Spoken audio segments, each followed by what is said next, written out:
E aí pessoal, beleza? Eu sou Gustavo Rego, esse é o Cineolho. Hoje a gente não ia ter vídeo nenhum no canal, porque tanto eu quanto a Mila estamos de férias, então a gente ia deixar só um recadinho falando assim, ó pessoal, estamos de férias, nos vemos semana que vem. Acontece que nessa semana eu fui chamado para participar da minha primeira cabine de imprensa, que é quando críticos de cinema são chamados para assistir algum filme numa sessão especial, de manhã geralmente, antes do seu lançamento, para assim já poder colocar ali a sua crítica e o público já conhecer o filme na data em que ele estrear. Essa foi uma experiência muito interessante, inédita para mim, então eu queria compartilhar um pouco com vocês como foi essa experiência, contar um pouco sobre o filme que eu vi, o que eu achei do filme, etc. Então por isso que a gente excepcionalmente está lançando o vídeo hoje. Então para você que está conhecendo o Cineolho hoje pela primeira vez, não estranhe, porque geralmente a qualidade dos nossos vídeos são muito melhores, tá? Esse vídeo aqui é um vídeo que a gente está fazendo sem edição nenhuma, gravado sem os equipamentos que a gente está acostumado, gravado meio às pressas, porque, como eu falei, estamos de férias. Mas acompanhe aí os outros conteúdos do Cineolho, que geralmente eles têm uma qualidade bem superior, tá? Tanto de enredo, de roteiro, quanto da parte técnica aí, de edição, de gravação e etc, tá bom? Mas enfim, contando então para vocês, eu me inscrevi em alguns e-mails, né? Então amigos meus que já fazem cabine de imprensa me mandaram alguns contatos de distribuidoras. Eu mandei um e-mail para essas distribuidoras falando que eu tinha interesse de participar de cabines e comecei a receber vários convites. A maioria dos convites são para cabine online, né? Você recebe um endereço para ver o filme na sua casa. Mas recentemente eu recebi 2 convites para participar de cabine presencial. Do primeiro eu não pude participar e do segundo eu participei. Foi lá no Petra Belas Artes, aqui em São Paulo, perto ali do metrô Paulista. O filme que eu vi foi Azor, filme de Andreas Fontana, um filme argentino barra suíço. É um filme interessante, ele conta a história de um banqueiro que está em viagem para a Argentina, viagem a negócios, depois que o seu parceiro no banco sumiu de uma forma misteriosa.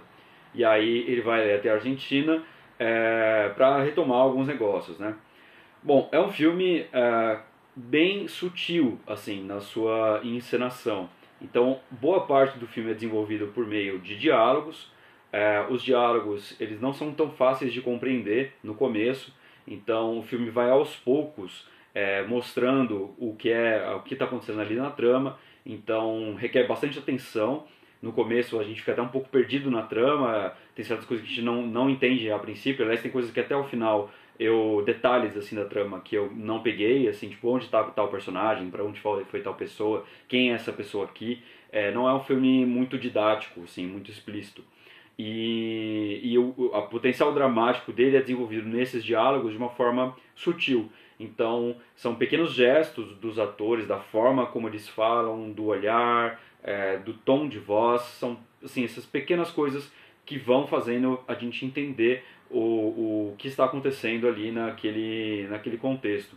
É uma opção interessante de direção, que eu achei que foi bem executado, mas é um tipo mais difícil de filme de acompanhar. Por isso que, para mim, particularmente, o filme não pegou tanto assim, ainda que eu acho que seja um bom filme. Outra coisa que ele também tem muito interessante é que como ele está retratando... esqueci de falar que esse filme se passa no contexto dos anos 70, né, quando estava acontecendo a ditadura militar na Argentina.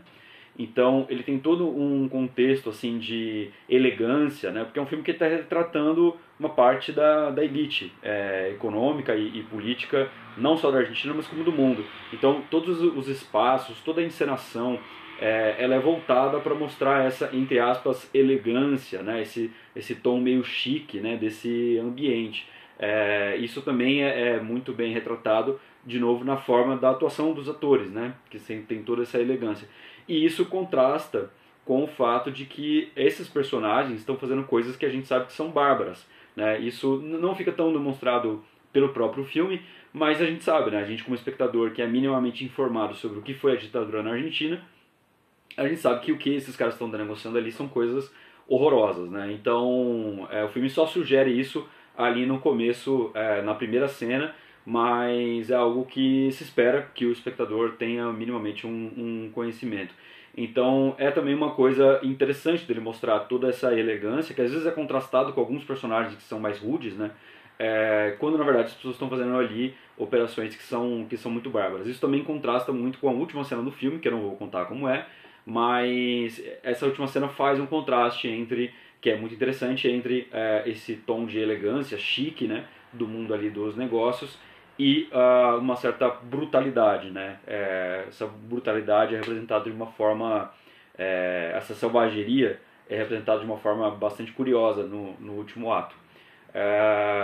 Então, é também um filme então, que trata de temas muito importantes, né? O autoritarismo, é um filme que tem todo uma cara, um enredo de um filme de máfia, e é interessante tratar como um filme de máfia uma história que na verdade está falando de grandes banqueiros e está falando de governos, né? De um governo especificamente, o governo da Argentina. Então é uma forma interessante de olhar os regimes ditatoriais, como na verdade sendo uma grande máfia, sendo uma composição de máfia que toma o poder num país num dado momento.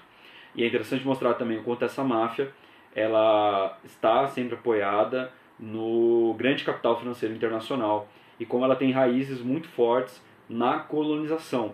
Isso aparece não só por ser uma relação de uma potência econômica, como é a Suíça, com um país periférico, mas até de certa forma como os personagens falam, né, a forma como os personagens se referem à Europa, tanto os europeus quanto os latino-americanos, a forma como se fala sobre a Europa e a forma como se fala sobre a própria Argentina, sempre num tom jocoso em relação à América Latina, ou elevando a Argentina, mas elevando a Argentina por ser parecida com a Europa, né? Mas a Europa é sempre o padrão que se almeja ali de sucesso, de elegância e tudo mais. Então, como eu falei, o filme todo é muito sutil, então essas coisas aparecem sempre também de uma forma bastante sutil, mas muito interessante e que, pô, é impossível não se identificar nós aqui com o caso nosso aqui do Brasil, porque a ditadura militar na Argentina tem muitas semelhanças com o que foi a ditadura militar no Brasil. São ambas partes de um mesmo processo, que aconteceu na América Latina como um todo ali entre os anos 60 e 70.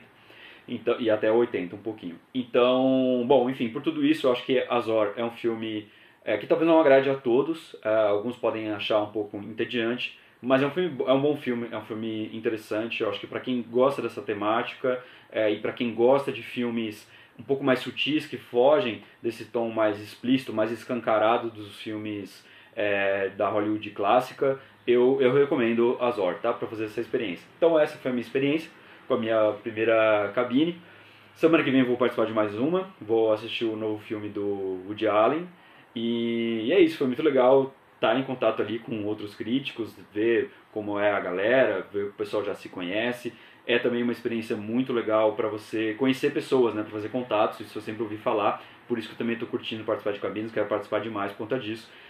Na minha primeira experiência eu já tive um pouquinho disso, porque encontrei uma pessoa chamada Ana, muito gente boa, que participa do canal Claquete, um canal do qual eu já participei, já fiz algumas collabs, né? Eles são mais voltados para o áudio, né? Para o Spotify, para o Deezer, etc., para podcast, e eu já participei com eles algumas vezes e encontrei a Ana lá, foi um prazer conhecê-la. Então, pô, para uma primeira experiência já encontrei alguma pessoa lá que já conhecia o meu canal e já podemos conversar um pouco. Então, achei que foi um início com o pé direito. E foi isso, foi muito bacana. Muito obrigado mais uma vez, desculpa pessoal pelo mau jeito, espero que os próximos vídeos estejam à altura do Cineolho. E a partir da semana que vem a gente volta com vídeos como a gente está acostumado a fazer, beleza? Esse foi mais um Cineolho, analisando filmes, interpretando o mundo.